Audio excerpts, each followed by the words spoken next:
Welcome to episode 143 of the Sports Geek podcast. In this week's episode, I chat digital, helicopters, and LA Clippers with Jen Van Dijk. Welcome to the Sports Geek podcast, the podcast built for sports digital and sports business professionals.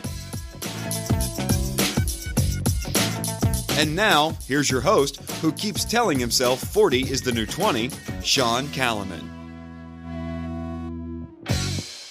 Thanks, DJ Joel. You don't need to remind me. I have got a birthday coming up. My name is Sean Callanan, and you are listening to the Sports Geek podcast. You're most likely doing that on Pocket Cast because I mention it on every bloody episode. So surely you're on board. Go check out Pocket Cast. It is my favourite podcast app, but you might be listening on iTunes or another platform. Please let me know. You can always contact me, Sean Callanan, on Twitter, on the Sports Biz Slack. You can reach out to me on LinkedIn, or you can use the old-fashioned method of sending me an email, sean@sportsgeekhq.com. I really enjoyed this chat with the guest of this episode, Jen Van Dijk. I caught up with Jen when I was in LA at the last leg of my recent Sports Geek trip. Caught up with her on the Friday, and then on the Saturday came back to see the Clippers in action against the Cavs. Unfortunately, most of the Cavs didn't turn up, with LeBron, Kyrie, and Kevin Love all sitting on the sidelines. But I did get to meet with some really cool digital folk before the game with Jen and sort of talk to them about what's happening in the scene in LA. So I was really looking forward to catching up with Jen. And so here is my chat with Jen Van Dijk from the LA Clippers.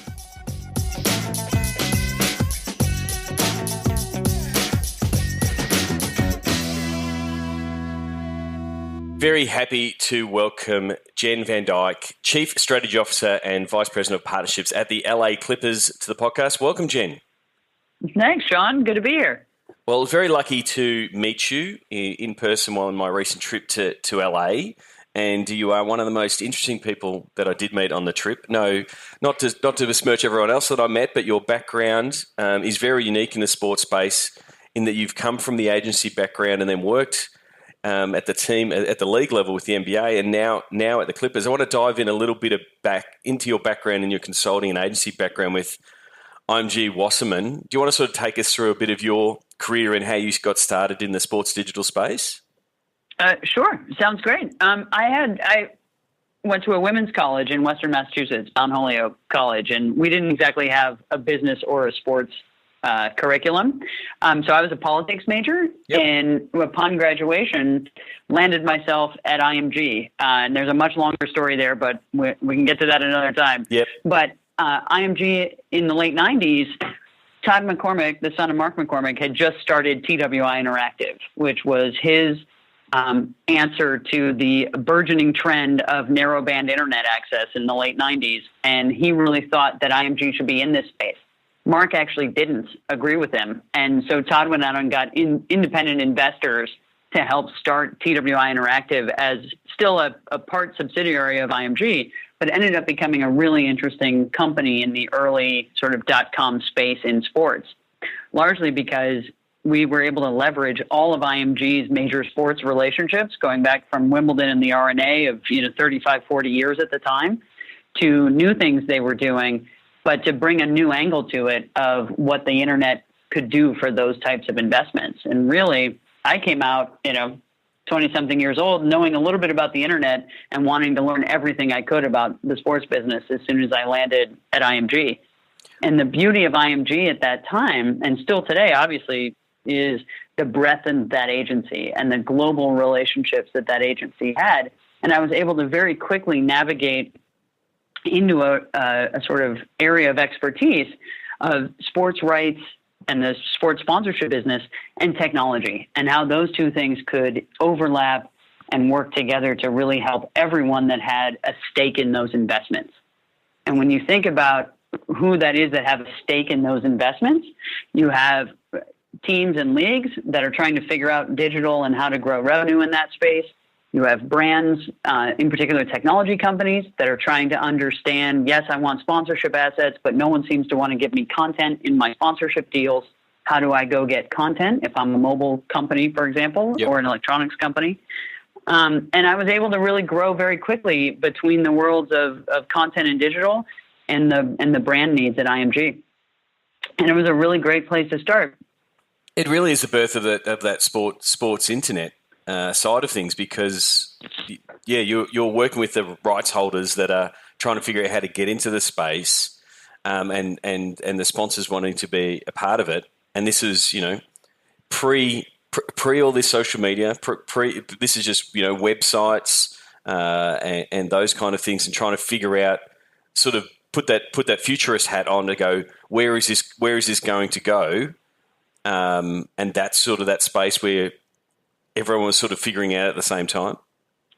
Exactly. And that's where, it was interesting, because it also had a lot to do with IMG's strategy in the sports space at the time of how successful we were.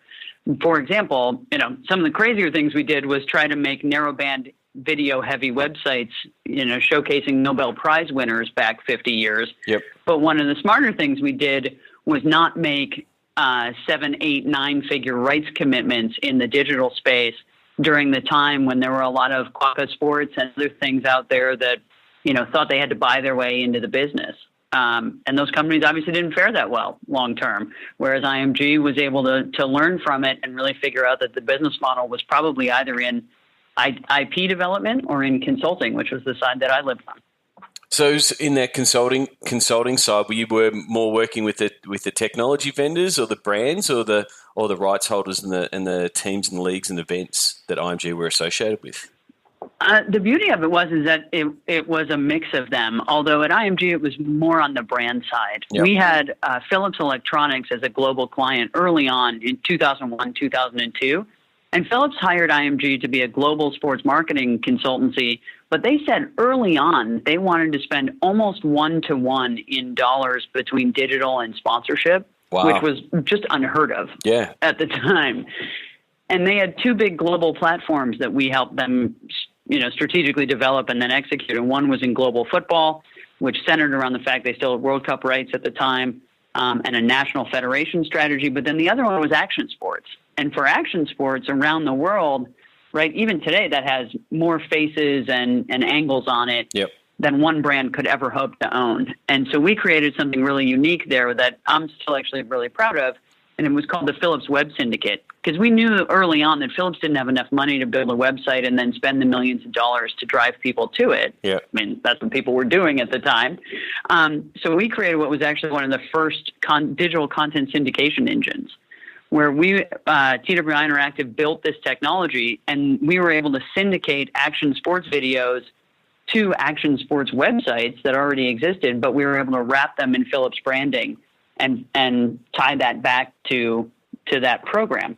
So we were able to actually distribute, I think it was over like 3 million unique visitors with this action sports content for Philips, when meanwhile they didn't have any other way to cost effectively build that awareness with that audience at the time. And this is at a time when the web wasn't as connected as it is today. It doesn't have the glue and the pipes that it does today. And blogging was it was starting to rise, and these mini sites were starting to rise around different sports like action sports. So you effectively just built out a system to say, hey guys, if you want our content, here's our content. You can embed it in your systems, but it's had all that Philips branding.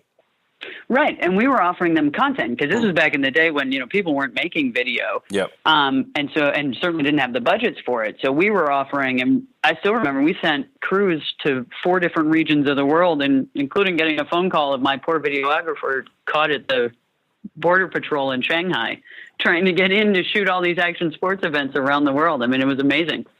But we got video and we distributed globally too to help create that, because those sports are so globally driven that it wasn't about a local fan base. It was about really connecting kids all over the world.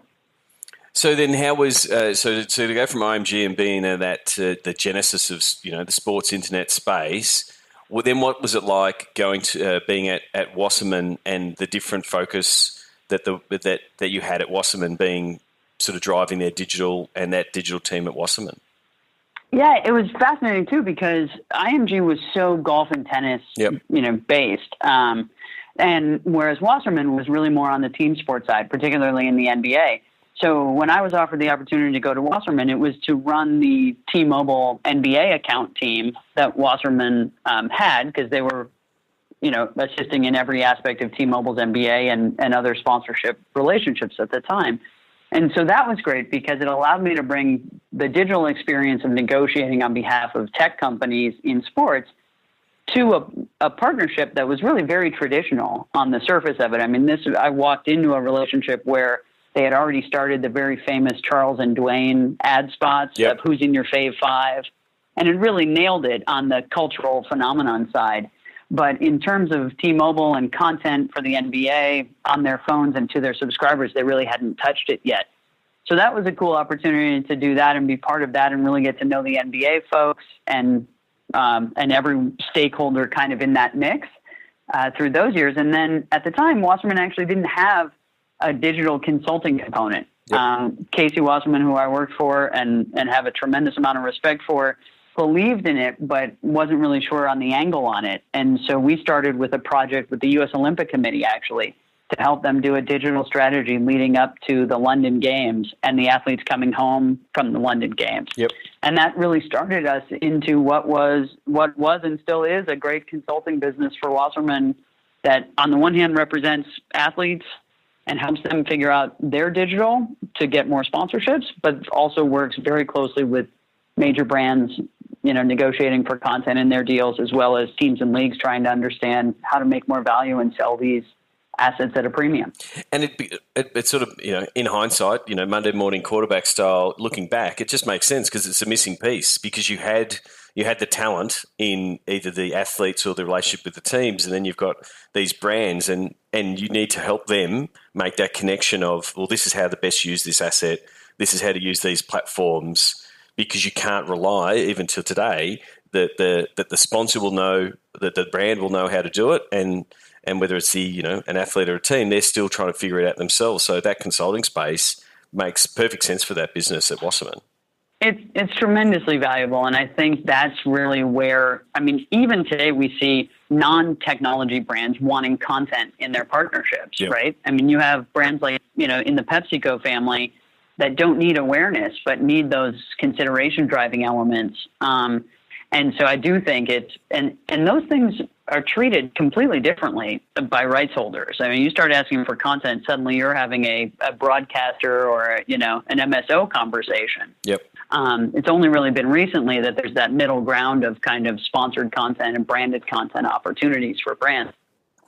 And definitely I think also that the athlete is the massive opportunity for brands, because if you haven't got that league-wide deal that's getting access to all of the assets and all the IP, you can get that content opportunity with a particular athlete, and the athlete needs to understand how to use those platforms. They need to understand, how they need to interact with fans, but they're a really big content opportunity that doesn't come with the high cost of going to the league.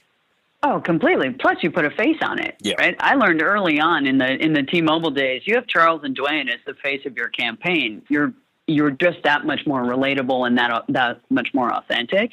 And I think that's what Casey's done brilliantly now by acquiring Laundry Service and the Cycle platform of really now trying to do that on behalf of athletes and those cool content things that garner tens of millions of engagements. So you've been in the agency side, working in golf and tennis and different products at IMG, and then working with the NBA and athletes at Wasserman. You then went over and worked with the NBA's Teambo, as it's known, Team Marketing and Business Operations, which is effectively the league's agency for teams and its own consulting business inside the NBA to help out teams. Is that a good description of what Teambo does? No, it's a perfect description. We kind of, lovingly call it a McKinsey for teams. But it's absolutely one of the best consulting resources in sports. And it's, completely free and available to the teams. And what's so great about it is they have about 45 people that are experts in every aspect of a team's business. So when I was there, I was involved in sponsorship, marketing, and digital aspects, but they have people in analytics and arena operations and everything else to really help the teams compete on the court, but collaborate off the court. And it really is, I think, part of the success of the NBA as a league today. Yeah, definitely. I mean, I've a good friend of mine, Kirsten Corio, who you worked with at Teambo, like the stuff the stuff that they do, and the collaborative nature. And lucky enough for me to know a lot of people in the NBA, it is one of the most tight knit leagues. I think and it has a very collegial feel from a team to team point of view. Yes, you go you go to war when you're on the court, and there's that competitiveness, but there is a bit of there's definitely that rising tides lift all boats, and I think the NBA and Teambo has helped make sure that everyone's coming along for the ride. And I think it's a model that other leagues they are trying to follow, but they should definitely be looking at it as league best practice. Exactly, because it's best practice for all of us at the team level, but it's also a sort of collective, advocating body for team interests. And what I think the NBA is also really good at is understanding where guidelines help protect everyone and grow the game and the business, and where guidelines, serve a slightly different purpose and need to evolve.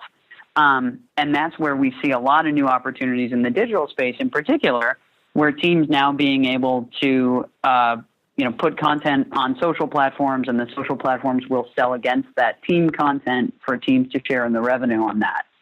And that's a tremendous opportunity for us as a team that is otherwise confined to a 150-mile physical marketing radius. The digital content opportunity is really unique in the NBA. So you do raise that, and a lot of people, I do tell a lot of my people I talk to, and when they're talking about the NBA, is that physical 150-mile radius around your team. So just to, again, I'll paraphrase and you can correct me, but all of the NBA teams are allowed to market in their own market, but it is restricted. So from a partnerships point of view, you've got your market, 150 miles from LA, and that's where it ends. And so you can't do national partnerships and those kind of things because of the agreements that the league does nationally. So that is one of the restrictions, but it also means you've got to be very innovative in your market from an NBA team point of view, isn't it?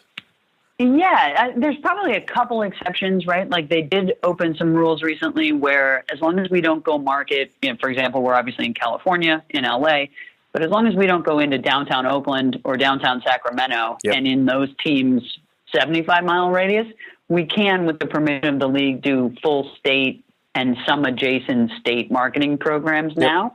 But you're right, overall. However, digitally, and in particular socially, we can more market against our whole fan base and our audience for who they are. Yeah. So that means I can target Clippers fans internationally, based on brands they follow or things they're interested in. And that starts to give me a lot more opportunity then to really create content and monetization opportunities with my virtual fan base. Exactly. And that's where the NBA has definitely evolved. Like those rights agreements and those marketing regions are historical. They've been there for years and years. And now this digital play comes in. And yeah, as in your now new role at the Clippers, you've got Clippers fans around the world, because of whether it's because of the team or whether it's because people are following certain players around from team to team. You've now got that. So those agreements have to be malleable at a certain point to go, well, we're going to push our content out here, and this is what the LA Clippers brand is going to represent, and this is what it's going to offer from a global perspective, and it's content led. And it's it's what you push out. The partnerships, the data that you can capture as a result of that is where the real value is for you guys. Completely. And you said my two favorite words, content led. Yes. That's exactly how I see, frankly, the real monetization opportunity for any team, especially an NBA team, and especially us, the LA Clippers. I think this is the beauty of having spent so many years consulting and looking at so many other different types of sports and industries. Is I have yet to see the data of an American sports team that shows that more than 10% of their total social media followers live within their DMA. Yep. Which means by default, your digital strategy and the way you're interacting with your digital fans and making money off them is fundamentally different than everything you've probably always already done, right? Is sell tickets to them in market, drive them to your local broadcast, et cetera, et cetera. And so that's really kind of an interesting element now of why we need to think strategically about our audiences and our fans to really go after them in a premium way. And social is perfect for it. Yeah, Claire Lewis did a really good panel at South by Southwest with Mike Connolly, who's at the Cavs, and she talked about. Oh, he's awesome. She talked about the 99% of fans that don't get to go to the stadium.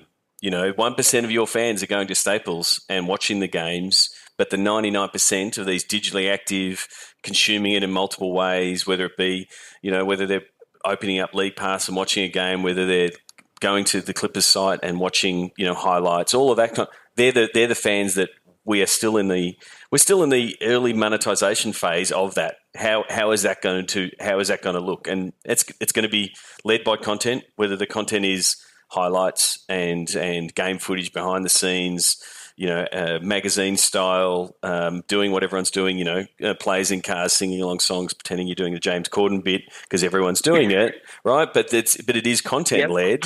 And then that's where partners want to be involved, but there's also that data play. From my point of view, like what was really interesting was how your role is structured. In that I sometimes joke that I'm a digital divorce counsellor working between partnerships and digital teams to get them to working together and get them working on the same page. But you, in your role, you are overseeing both of those departments. So to sort of get them in lockstep, how has that been? You're now 11 months or so into the role. How has that been getting those teams, I guess, on the same page, working together, working hand in hand, getting that relationship working with those two teams? Yeah, it's a great question and the answer is I don't think I've learned this much in 11 months in my life. Yep. And it's been so much fun and exciting. And look, we put these two together in my role very intentionally because, we know the NBA collectively believes it. And Gillian Zucker, the team president, and Steve Ballmer, obviously our owner, they believe it for us is that, digital in many machinations has a lot of contribution to our current and future revenue streams. And really that those opportunities have not been maximized. It certainly, though, is way easier said than done. Mm-hmm. And one of the things that I did before I went to Teambo was consult two teams and do digital workshops in market with them about how to sell digital, especially social, at a premium. And, and really when it comes down to it, having the right team structure and, frankly, the right people and skill sets in the group is critical. And we had that when I inherited the sponsorship team here.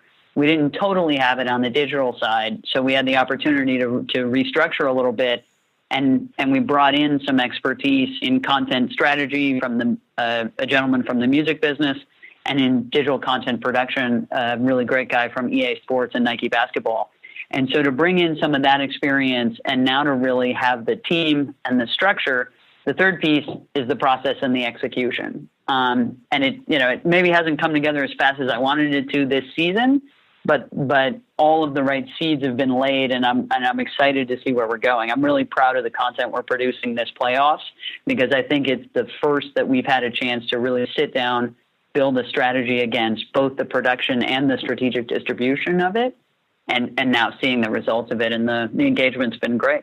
And the thing is, it is that process thing, because it's sometimes the content team will come up with it absolutely awesome content piece that they want to roll out with, and then it's a matter of getting that consultative process to talk to your partnerships team to sort of figure out, does this fit with our brand, does this fit with sponsor's brand, can we make this sync up right? And so it's not a contentious hey guys, we've got to slap a logo on that piece, that it's more it has to be collaborative. And so it is trying to get that process right, but then also having those people that aren't digging their heels in on, I've got to put logos on this, or this piece is too important to have sponsors on, which is normally the two extremes you have in that argument. But it's trying to get that process right, isn't it? That's exactly the argument that you have. That's a sound like a snigger of experience. It's something you've gone through a few times. Yeah, it sounds like you have too. Yeah, exactly. It's exactly that, right? And and really, and this is why we love salespeople. Is salespeople should push, and when salespeople understand that they can sell digital at a premium and come up with cool ideas with their digital team, they get even more excited to push, oh, yeah. right? And sometimes that enthusiasm still creates other challenges downstream, but it's the right place for us to be. And I'd rather see us go, try too hard, and come up with some stuff and see what happens than not. But for us, it's also steps in a plan to a bigger place. And that's where you've probably heard a little bit about the over-the-top service that Steve Ballmer's mentioned in a couple things. And really, for us, launching a subscription service by 18 is kind of an interesting opportunity and will force us in a good way to be even more content-led maybe than we were yesterday. Oh, completely. And the thing is, and again, I think Russell Stepford, who I'm hopefully going to be catching up with soon, who's at Barcelona, he's head of digital, and they asked how many people does he have in his team, and he said 75. Which is like, mate, you should be, Jamie Tabor from Leicester was there. He fell off his chair. He said, there's nearly 75 people at the total of Leicester. Now, when you go back and look at Russell's remit and what he's covering, he's got a 24/7 TV station, and he's got 14 teams to cover. That's why he has, he has that size team. TV. When you're running a full TV channel, which is effectively what an OTT service is. If you're going to run, click the button and watch something about the Clippers, the amount of content you have to produce becomes TV station-like. So it's having that in place is going to be really resource heavy in producing it, but it's also then you've got to have the smarts of the people to go, well, we've got to produce all these cool shows. And that creative, it's not just, hey, we've got to have soldiers, because they've still got to have that creative. So this content is actually worth watching that people want to subscribe with. So that the size and the opportunity and growth that's in that sports digital space is still there. And if you can look at the big European clubs and what they're trying to do and what they are currently doing as a bit of a template to say, well, that's the place we want to get to. The global reach of the game, in this case basketball, is getting bigger and bigger all the time. That is the opportunity from a revenue point of view for teams. I agree completely, and I think you nailed it with the reference with the global football clubs too. And it really started with the leagues in the U.S. when NFL Network and NBA TV and MLB TV. When the leagues realized they needed that 24/7 network in addition to the live games that they were selling out to broadcasters, right, in order to really create that monetization mix and get it right. The global soccer clubs or football clubs now have that as well. And honestly, I don't think the teams in the U.S. at least are much further behind, because as all of us grow and start to take on more content production and understand these monetization opportunities to different audiences, the amount of content, the type of content we're creating is only accelerating. And it makes sense to have multiple distribution outlets that teams can control, and possibly some that we share, right, with other parties. Completely. But really, in order to do that. And the thing is, no one in the last 5 to 10 years, everyone has been under-resourced, and every time they add more resource to create more content, no one's been saying people are consuming less. Every time you increase the amount of content you're producing and you keep up that high quality bar, the video views go up, the consumption, the deeper engagement happens. And so we haven't hit that point of the fan putting up their hand and saying enough. We haven't reached that yet. And so you should just keep doubling down until we do. And here's the best part about it. We haven't reached the saturation point for consumption, but also the value a partner is willing to pay for content association is not connected to the length of that content anymore. Yeah. So teams don't need to produce 30-minute shows, right, to satisfy advertisers. We need, 30-second GIFs and other formats that are really work and connect the message of the brand with the fan. And that kind of production, it sounds easier, but it isn't, because it does require that creativity and that sort of endless cycle of it. Yeah, it is a beast that needs to be fed, that content machine. You've mentioned your owner, Steve Ballmer, a few times. Obviously, he's a tech-savvy owner, being a long-time CEO of Microsoft.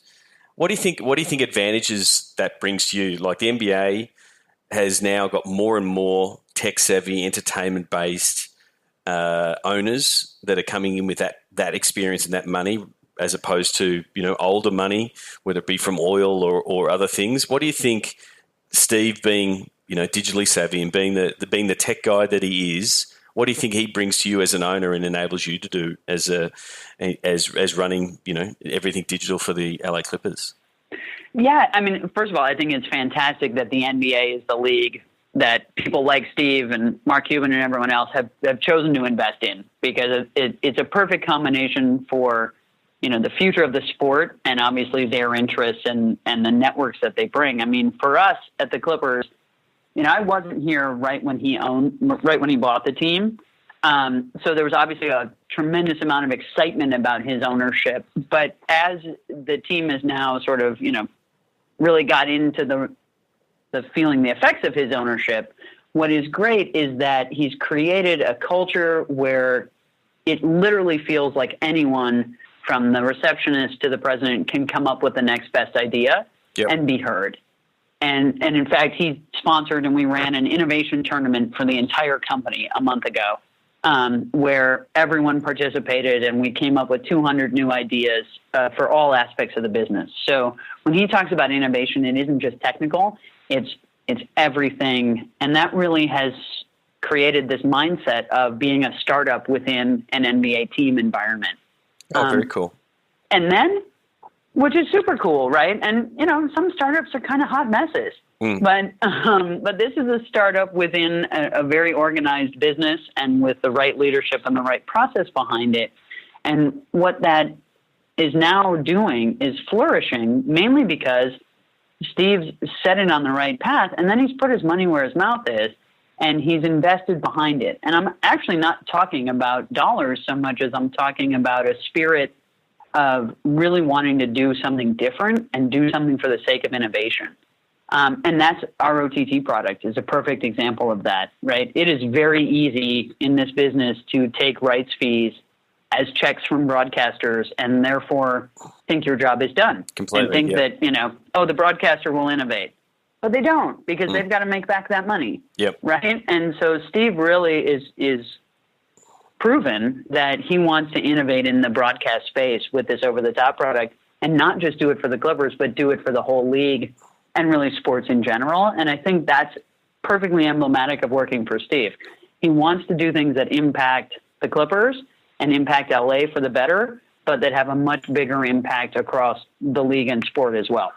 Yeah, and I think, back to your point on, why guys like Steve and Mark Cubans and that of the world are attracted to the NBA, I do think it is on that overall strategy of the NBA in the way that it does push out its content and how it has embraced these new platforms. If you look at other leagues that are still sort of playing whack-a-mole with rights popping up on different platforms, and they don't want people to see, highlights on YouTube or highlights coming up on Facebook, or we had the fast last year with the NFL teams not being able to share GIFs of their own highlights on their own channels, whereas the NBA has sort of pushed out the content everywhere, and it gives you such a stronger base. It gives you such a stronger embedded global base that it does roll into broadcast. If someone does see a GIF, and yes, we miss the death of Vine, but that used to be, you watch a highlight, you saw Blake Griffin dunk on someone, and what did you want to do? You wanted to open your phone and open up League Pass and watch the game, or flick it on TNT or ABC or ESPN. It would drive people to it. And I think that foresight to see, hey, this is where all the content's going, we have to be on these platforms, they will come back. And then having that leap of faith, like you said, with looking at OTT, that looking what the WWE did with the wrestling and moved away from its cable money to produce its product, it took them 9 months to get their million subscribers in that break-even space. But now that's the way that their fans consume their content. So it only took the WWE 9 months to retrain their fans for 40 years of this is how you consumed our product. where like the consumer now is very easily trained. It's very true. And the best part is smartphones have trained them already. Yeah. Right? Like for some reason, we've all been content to just watch a feed of a game on a device that has 1,000 different interactive features to it. Right? So it's like, wait a minute, we're now almost ready for the next thing in sports because we're ready to touch and play and interact with our viewing experience. We've just never really been able to have it in one place. It's been a lot of distributed 2-3 screens. So it'll be interesting to see what fans want and where it goes next. and that's the thing. The good thing now that if you take, with the position you are now and trying to still put that futurist hat on, right? So you've had that futurist hat on this whole time. The infrastructure that is now in place. Like if you go back to those initial implementations, you did IMG and you tried to roll out video, and the internet wasn't fast enough to be able to have capacity to do it. And you'd had those dial-up speeds but now the infrastructure is getting in place. You're getting all the platforms lining up to say, we're all going to do video, we're all going to do live video, we're all going to do VR, we're all going to do 360. And it's like, well, which of these are we going to put a bet on? And you pretty much have to put a bet on all of them because you don't know what and then you just follow the data that says, oh, the fans do want that and they do want this experience and they do want this type of content. So it makes it very tough, but you just bet on all the horses. Exactly. And they're going to tell us. Right. And then we'll rebet and we'll reshuffle and we'll keep iterating. And so it sort of comes into the same method as those super long-term bets. We're in that same position. You can't make those long-term bets because we need to figure out, which VR platform is going to be, the VHS beta type thing. We're having those same sort of debates on all of these new platforms, and they'll eventually settle and find their place. But you've got to be able to understand how the different platforms work and what content's going to work and that kind of stuff. So you've just got to make sure your team is malleable enough to tackle whatever's in front of them. Yeah, and follow the money. There's a lot of things that we could do, right? Like we could do a lot of things every day. But there's really that sort of subset that fans want, partners want, and we really think is best for the team, as a brand as a whole. Oh, gee, I wish it's sort of like follow the money advice. If you'd given that to Jack Dorsey at Twitter like 5 years ago, it would be a completely different product. Twitter's so fascinating. I love that product, and it just every time you think it's going to go away, they keep evolving it and changing it, and I hope it never goes away. But I agree with you. I agree. I love Twitter. I helped build up my business on Twitter. I helped connect with a lot of people on Twitter, but they're just treading water at the minute, and they need to figure out something to go. This is our North Star, and really that North Star needs to be some revenue. They need to go, this is what's going to make us revenue. Let's go after that. And if the people who were on Twitter in 2007 don't like it, well, it doesn't really matter because we need people from 2017 to like it. Like they listen far too of the few, and they don't listen to the bigger picture of, hey, this is where we should go. So I'm hoping they could pivot, but if they had one mantra of follow the money, well, they'll at least get out of where they are.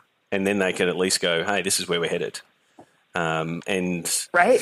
But it is a good mantra, both from obviously the partnerships guys and the sales guys will always do that. When I'm always talking to the digital teams and reluctantly working with the partnership guys, it's like, if they bring in more money, you get more new shiny toys and people. Like that's how it works. If the money is being driven in, then that content team expands because you can easily attribute that success to that team. So it's one of the simple hacks that we do with trying to get the digital and the sales team working together is to just have a sales leaderboard of all the sales that digital has brought in or attributed to digital. Because normally people just look at digital as a cost center of, oh, look at all those people costing us money. But if you can say, here's all the digital revenue we brought in, it's something that team can have pride in. And you're right, before you were saying sales team like to sell stuff that sells a lot.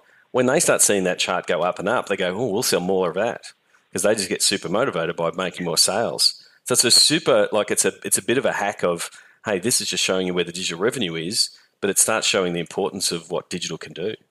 Totally true. And the fact that it isn't just also like, hey, I've got to go get a sponsor in order to do this. Yeah. But you're right. Like, as more sponsors do, the digital department grows. I mean, our team went from the most requests were coming from the community foundation team Yep. and the PR team last season to now the most requests come from the sponsorship team. Yep. And as a result, they've added people. We've also added other revenue. We've now added revenue streams from social sales leads Yep. and from the Direct Amplify program on Twitter. So now the digital team makes money 24 hours a day. Yep. And it It's lets small, them, but it's growing. but it lets them walk around with their head up high and go, look at us, look at the money we're bringing in, and it gives them the confidence. But then it also, when they're going to produce that next piece of content, it makes that easier piece to go, hey guys, this is going to be cool. Who can you sell it to? Because they're following the money. They're just going, oh, we want to see that chart go up. So it's a real. I think it's a real important thing to make sure that the digital team realizes the value they're driving. Because you can quite easily quantify it just on the reach and the amount of fans they're engaging and they're warming up all these ticket audiences, all of that kind of stuff. But then if you just also then say, oh, here's the money that they're bringing in. And because the ticket guys, they have a number, their number's up on the board. The sponsorship guys, they have a number, their number's up on the board. Like, it's just good to get that digital team overall to say, hey, this is our number and this is the number we're chasing down. So, yeah, really lovely catching up again. I'm going to finish off with my closing five to get a little bit more insights. All right. Do you remember the first sports event you ever attended? I do. It was a Cleveland Browns game at Cleveland Municipal Stadium, also known as the Center of Sadness, according to Siri. Center. Did they win, or is it a too hurtful question? Does that bring up bad memories? That's a foregone conclusion. No, it was the Browns. They did not. So when you go to an arena or a ballpark, do you have a favourite food? Have you been to an arena or somewhere where they've just gone over the top with some food, or this is my food when I go to a sports venue and this is what I always consume? I will obsessively look for anything buffalo related, meaning the sauce. Okay. So the wings or anything like that, as long as it's smothered in buffalo sauce, it gets your tick of approval. Exactly. It could probably be a cricket and buffalo sauce and I would eat it, but yes. And so what's your first app that you open up in the morning? Flipboard. Flipboard? Obsessively. Yep. And that's your go-to news curation space? For everything, yeah.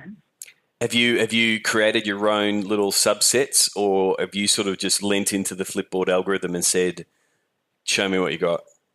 A little bit of both, but I have 29 active magazines that I curate across lots of different topics, most of which are public. Okay, I'm gonna have to get those links and check them out. I'm a in and out user of Flipboard. It's not right in my rotation. I've been finding myself using Nuzzle a lot. I like Nuzzle. And so Nuzzle is something like, yes. Hey Jack, go buy Nuzzle, put Nuzzle into Twitter. That would make Twitter awesome. Right? Because and charges 99 cents a month to use Twitter. Exactly. So yeah, Nuzzle, I think I have spoken about it before, it curates what your friends and your Twitter followers or your LinkedIn audience are liking and tweeting and posting. So it effectively just bubbles up, the hot items, that kind of thing. Which I think Flipboard is in that same sort of realm. Yeah, but you can game Nuzzle. Watch what Business Insider does. They will tweet something out from 3 or 4 of their handles, and it'll game Nuzzle. It'll come to the top. Yep. Everything is there to be gamed. Let's just put that on the table. And as a sports content and a sports marketer, you should be being aware of that because, yeah, exactly. You can game it as well. Like you push out a big piece of content and you make sure that 4 of your players also tweet it out and boom, it goes to the top of all the different algorithms. So it's like I do like that you say it can be gamed because everything can be gamed and you need to know how to do it if you want to get the biggest bang for your buck. The whole time of, okay, here's our launch and we post it, that's not it. It's, hey, what do we got to do to make all the algorithms sit up and take notice? So if it's something as simple as so true. As if it's something as simple as, we're launching a team podcast. Cool. You put out the podcast, you put out 4 episodes, and then you get everybody in the organization to leave a review. And what do you know? You are now at the top of the iTunes charts, right? Everything can be gained. And it's true. You should always be looking out for that. If there's someone you think the Sports Geek podcast listeners should follow, whether they be an author or just someone who works in the business or someone who blogs or a writer, is there someone that you would nominate to say you should be following this person? Great question. Because I know he's prolific on Twitter for sure. I'm going to say Zach Sugarman. He runs the properties digital at Wasserman. Okay. And he's a good friend of mine, but he's a smart guy, and I think right on about his perspective on the business. Terrific. And in Kevin Durant style, you're the real MVP. What social media platform is your MVP? Instagram. Instagram? Why?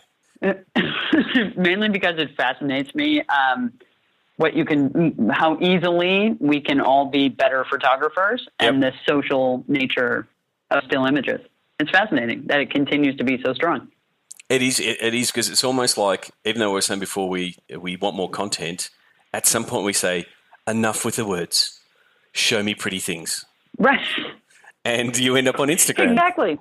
Exactly. And my dog has more followers than me. I don't know how it works. Yeah, I have a few friends that have their dogs have more followers, so that might say something about the Instagram audience more than anything else.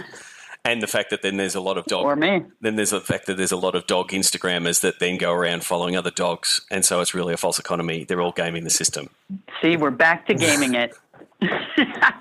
One last question, because when I was doing some extra research after catching up, I found out that you're a helicopter pilot. That is true. Yep. That is fascinating. If it flies, I'm into it. And so, how often do you fly? How do you get into becoming a helicopter pilot? So, living in LA, you see them flying over your head all the time. Yep. And I hit a point in my life where I wanted to learn something mechanical. Yep. I never had the dad that was under the car, and so I took one lesson. And literally, they no sooner lift you off the ground, and they're like, "Okay, you're in control. Go for it." And I was hooked ever since. And so I fly almost weekly. 2-seaters, 4-seaters, and I also picked up my commercial drone license because I don't know, if it has rotors, I like it for some reason. Oh, terrific. Well, next time in LA, I'm going for a helicopter ride. I'm putting my hand up for that now. Come for a ride. We'll do a video podcast next. Oh, definitely. Well, thank you very much, Jen, for coming to the podcast. Where can people find you on the internet? Where's the best place? Twitter, for sure. I'm at Van Dijk, because I was one of those back in 2007 that was on the platform early. Very good. Well, we'll put the links into the show notes. Please send Jen a tweet that you've listened to this podcast. Thank you very much for coming to the show, and I look forward to catching up with you in LA sometime soon. Can't wait. Thanks, Sean. Talk to you soon. Sign up for Sports Geek News at sportsgeekhq.com/sign up now. Thanks again to Jen. You can reach her. You can send her a tweet, Van Dijk, VANDIJK, on Twitter. As she said, she was one of the early ones, and she just secured her last name. Very cool. And I do recommend, I've now recently, just after our conversation, started following Jen and some of her flipboards. So search her out. I'll put links to her flipboard, to her flipboards in the show notes. But if you're a flipboarder like Shane Harmon with his Sports Biz Flipboard, you should be following Jen. She's sharing some really cool stuff on different things and in different magazines. So the last thing before this podcast ends, it's sort of something that we touched on a little bit in the conversation with Jen. I'm working on a new service to help take away some of the pain that was discussed on the podcasts. I want to rid the sports digital world of terrible digital sponsorship campaigns. I've seen too many. I've been handed too many and said, "Hey, can you drive more traffic? Can you get the fans involved? Can you get them to enter?" It's very hard to. I'm going to say it. It's very hard to make it look good. It's like putting glitter on a turd, and so we really should be starting to get to a point where those campaigns are better in sync with what digital team is doing, better for the fans, and in an end result, better for the sponsors. So I'm working on a partnership with the guys at Tradable Bits to take away that headache and offer a done-for-you service. So enable you to not worry about the execution piece. You say, we want a cool campaign for our fans. The sponsor wants something cool that really reaches our brand, and we'll help come in, build the campaign, build out the advertising campaigns and execution pieces, so you make sure the sponsor gets the appropriate numbers they want in terms of reach and get right in front of the right fans, but also get the results, get the sign-ups and the leads if they are looking for that type of thing. And then the other side of it, which is also a big pain and a headache for either the commercial teams or the digital teams, is that reporting and the valuation of the campaign. That's what we're going to be providing in this done-for-you service. So, and the other part of it is, if you ever need our help to help sell it to the sponsor to convince them why it's a good idea, we are more than happy to help you sell it to the sponsor, because we're all about following the money. As Jen said, following the money. If we can get more money in your digital team's pocket and grow that digital revenue, as I sort of discussed there with Jen, everyone's a winner. So if you're interested in this service, as I said, we're bringing it out, putting it together now. It's going to come out in beta in a few weeks. But if you're in that position, either as working on the commercial side, saying, I really want to build out better campaigns and deliver better results for sponsors, give me a call. Or if you're on that digital team side and you want to start doing cooler things from a fan engagement space, and you have that fractured relationship with commercial, again, as discussed, I play that digital divorce counselor quite well. Send me an email, Sean@sportsgeekhq.com, or hit me up on the SportsBiz Slack, because you should be part of the SportsBiz Slack now. There's now over 900 members of the SportsBiz Slack community. Simply go to sportsgeekhq.com/Slack to sign up. And if you are already a member, please send that link to your colleagues. Get them involved. I'm really good. I'm really liking seeing multiple people from teams, people from their data departments talking in the data channel, digital people talking in the digital channel. Jolie is doing a terrific job managing the community, managing the invites as they keep increasing. Our next goal is 1,000. I really want to reach it really soon. So again, if you haven't signed up, do it now. If you signed up and you've forgotten about your invite and you haven't done, please reach out to myself or Jolie and we'll get it sorted.